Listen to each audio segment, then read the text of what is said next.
Howdy folks, Doc here with LastBest Tool, and yesterday's video about the 5 do's and don'ts for the DIYer who wants to set foot on a Snap-on truck, what I've got is a continuation of that discussion because there was some just great stuff in the comments. Lots of questions, lots of comments about, experiences, and just a lot of thoughts thrown out. And so what I've got here are 10 more things. I'll try to go through these pretty quick, but they're to answer questions, to share experiences, and also to further the conversation. So if you've got experience you want to share or more questions about any of these things, please jump in the comments. So the first one is, this is not just Snap-on. This is general information about what I'd call the mobile tool truck market, where the person who's selling stuff off of a truck, in this case tools, and that can be Matco, it can be Mack, Cornwell, independent tool trucks, and of course Snap-on. Most of my experience is with Snap-on, but I've been on the other trucks. Sometimes, there aren't any around, but I've hopped on them in other states when I'm traveling. So anyway, this is just general information, and a lot of this holds true across the board. Share your opinions if it doesn't. The second thing is online versus the truck, in this case mostly Snap-on. The online experience with Snap-on, there's a fairly robust catalog, not usually a lot of information. Sometimes they don't even tell you what the tool is for, and that can be helpful with the person on the truck. They have a database with a lot more information than what's online. The price online could be different than what the truck price is. Sometimes there are sales online that are not honored on the truck, and that could be a closeout at the factory or who knows. And then things could obviously be for sale on the truck that are not online. Online, you're going to pay full retail generally. Online, you might have to pay shipping if you don't buy, don't reach whatever the threshold is. The other thing is, I've had great warranty service for online purchases. I've had no pushback ever. And when I've gotten things, and I did videos about this, years ago, that, when something arrives from Snap-on that isn't up to my, my expectations, I let them know. Since it was on online order, they handle it immediately. If you buy something off a truck and try to warranty it online, it kind of depends. Maybe, there's no franchisee around and they're a lot more lenient. Sometimes they say contact a franchisee, go through a tool truck if there is one in the area. Sometimes they just say, no, we're not helping you, tough, that's it. And you don't get a whole lot of explanation. Generally, it's through emails. Generally, there is a brand new person every day as you're, building the email thread. But usually if I go more than 2 emails, I already know the answer, and then sometimes somebody jumps in. I'm the manager of so-and-so, and we don't warranty that, or that's considered a consumable because the rivet fell out or whatever. Anyway, so there are 2 different experiences. Some people in the comments wanted to know how to find a truck.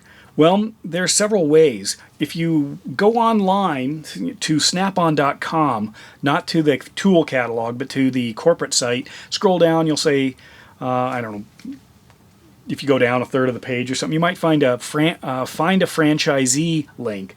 If you click on that, the first question is often what customer best describes you. I don't know who writes their web language, but the grammar in that's kind of amazing. But anyway, and it gives you 4 choices, and as far as I can tell, all 4 of those choices go to the same form online.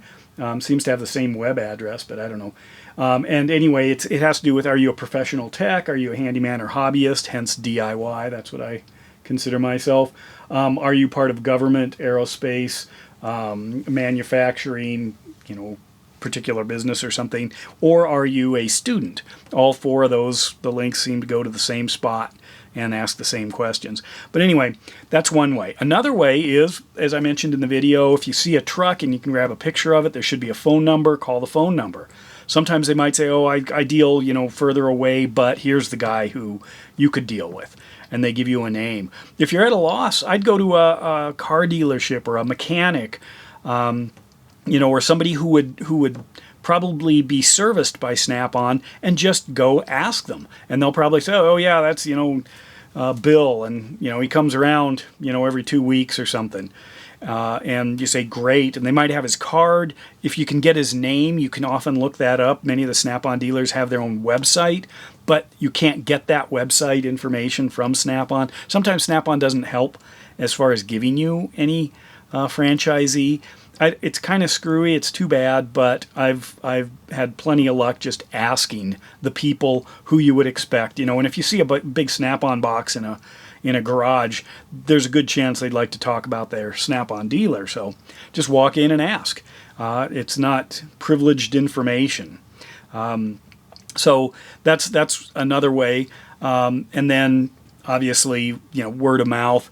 I've met Snap-on dealers because they were wearing, Snap-on hat and coat, and generally mechanics don't wear both, and just asked, and they're like, yeah. And then, wow, here we go. Another thing, I've even at a truck stop, knocked on the door, and ended up buying some stuff, and the guy was thrilled. I think he was on his lunch break. Sorry to interrupt you, but, I was just curious about a few tools, and he had them, so I bought them. Right there. The next thing, number 4, is warranty. Warranty is a tough one. It shouldn't be. A lot of people, yes, they compare directly to Icon. I was going to talk about that in the first video. Some people asked, why was this sitting there? Well, the question I was going to pose there was, we might ask, why is the Snap-on so expensive? Do you go into Harbor Freight and pick something up and say, how come this is so cheap? What are they going to say? So sometimes we look at things differently. We don't, cheap is good, expensive, you argue about it. But warranty is brought up a lot. Now, here's a few things I've discovered. One, if you have, that's why I say the relationship's good. If the relationship's good with your Snap-on dealer, you might be able to warranty anything. Or they'll be really helpful, or maybe they'll give you a break, or even a trade-in, and I'll talk about trade-ins in a moment. But if not, well, screwdriver blades, I've had no trouble with from anybody, no pushback. It's like, yeah, that's what we do, and they've got tons of these things. So even if you have an old handle, and the blade's all messed up, especially with the Phillips, they're usually pretty good. They'll just swap it out there. They have a couple of tools on the truck for pulling the blades out, and then they'll just pound a new one in. Same with punches. I've had them just bent, and it's not worth their time trying to fix it or straighten it or anything. They just give you a new one. Oh, somebody asked about this punch. Here's the number. This is the PPSG 1030 for orange, made in Spain. What is this? This is a 3/32. They might want one for the same reason I did. But anyway, so as far as the warranty, online, I've had only luck really with the things that I have also purchased online. The other thing with the warranties is it depends on what it is too. If you go in, early on in your Snap-on experience, or maybe just right off the street onto the truck and bring them something expensive, they may hesitate, and that's because where'd you get it? I don't know you. People might think that a Snap-on is a forever tool. That's how we used to treat Craftsman. Didn't matter where you got it. You go to Sears, get a new one. That was pretty rough on them.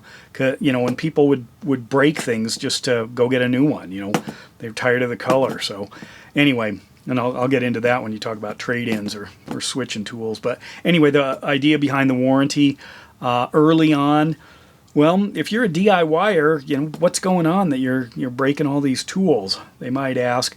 Here's some background that a Snap-on dealer told me is that some things they say they audit them.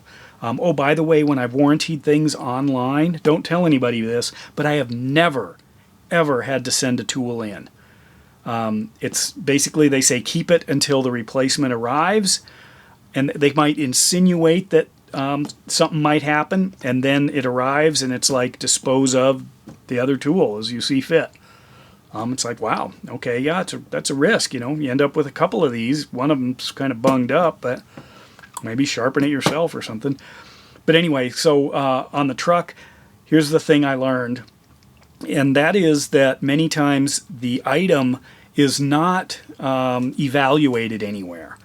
The driver makes a call and then puts it into their database. Now, this has a particular weight. So then they throw all of their stuff that's warranted into a box. That's also how they can like cut up long things like pry bars, to fit in the box. When that box is sent in, it's sent in with a form that contains all of the items in it, and each of those items has a weight, so they weigh the box, and then if it's in the ballpark that's acceptable, then they credit the Snap-on dealer. But that would mean that if if I claimed this was a bigger punch than it was, the weight would be off, if I was a Snap-on dealer, and then it might trigger an audit where they start pulling everything out and looking to see if you really did warranty stuff that needed warranted stuff that was obviously abused, or maybe even warranted stuff that isn't Snap-on. But because there's so much tool turnover, they don't literally, as far as I know, have a giant factory full or a warehouse full of people, looking at individual tools saying, yep, that's a good warranty there. Whoop, that one, there's still life in that. Or it looks like it was, it was abused or something. So that's my understanding of how this thing works. So that leaves a lot of discretion to the tool dealer, the franchisee, which also can cause a problem, if they're warranting too much. Maybe they get their hand slapped by corporate. I don't know. The next thing is retail versus cash price. On the truck, sometimes the price is adjustable. I often find that they round very easily. Maybe it comes to $66.22. They might say $60. Or if it's $72, it's obviously 70. Things like that are pretty common. You ask how much something is, if it's $34.29 on the truck, they'll say it's $32. They might just take a percentage off. And then if you're paying cash, that has some sway as well versus financing or credit card even.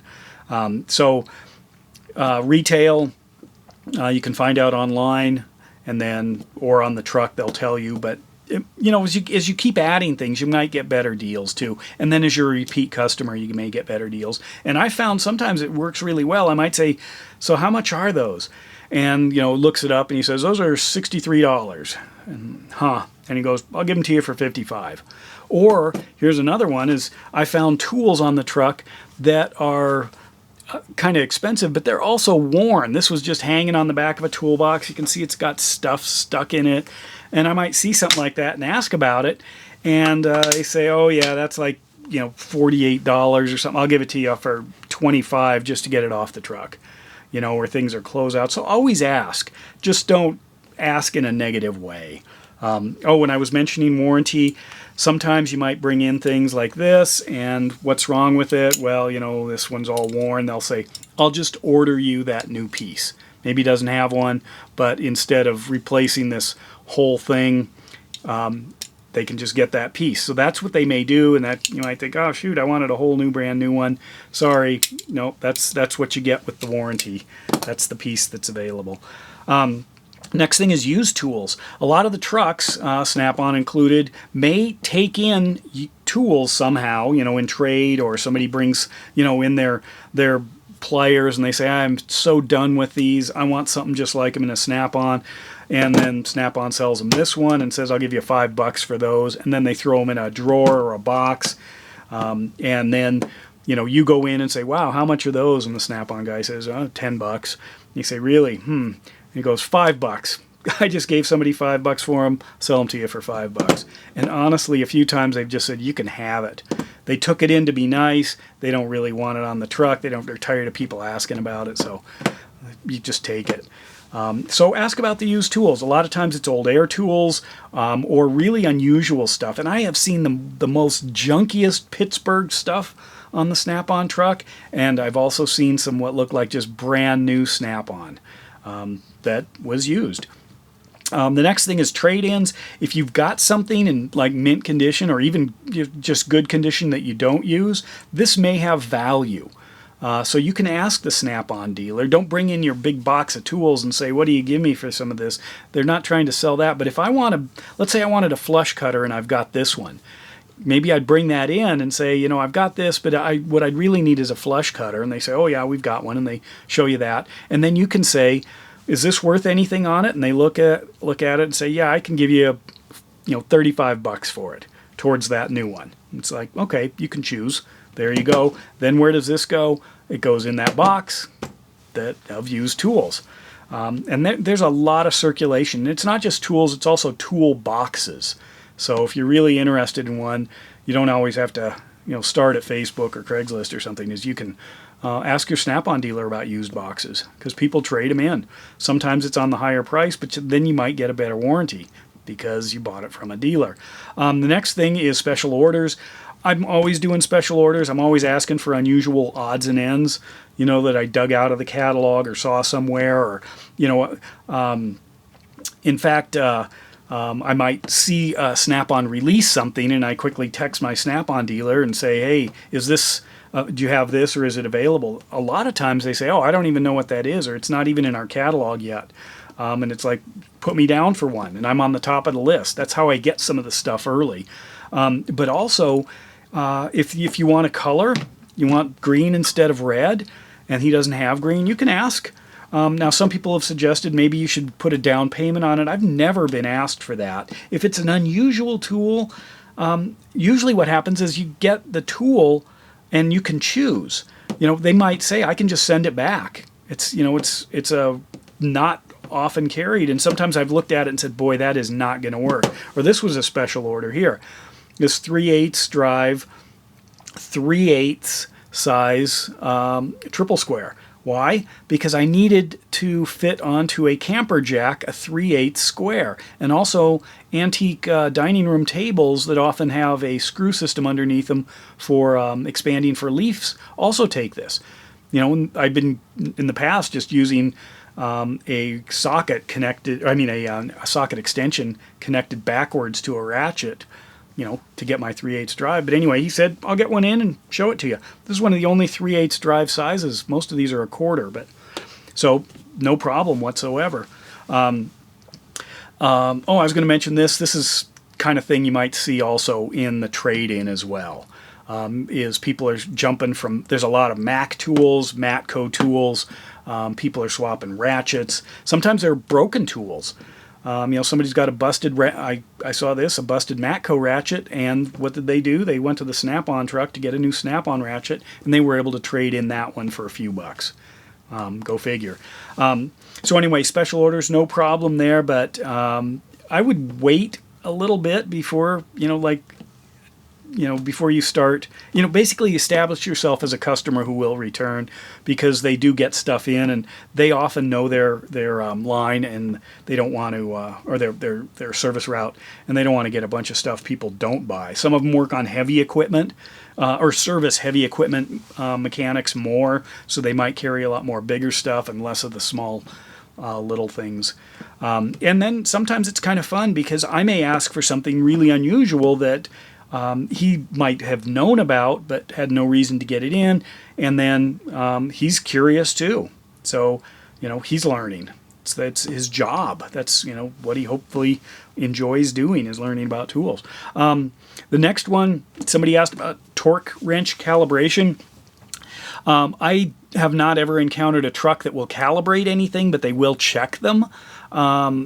And again, that's why you might establish yourself with them. And they do have a torque meter on the truck. But what I found is the small stuff, at least on the trucks I've worked with, was too small for their calibration. They were looking at big stuff, 50, 100, 200 foot-pound things, not this little tiny stuff that I'm often using, inch pounds. So they weren't able to do this. They won't give you a certificate or anything, but they can tell you if there's a problem, and then they may suggest you send it in.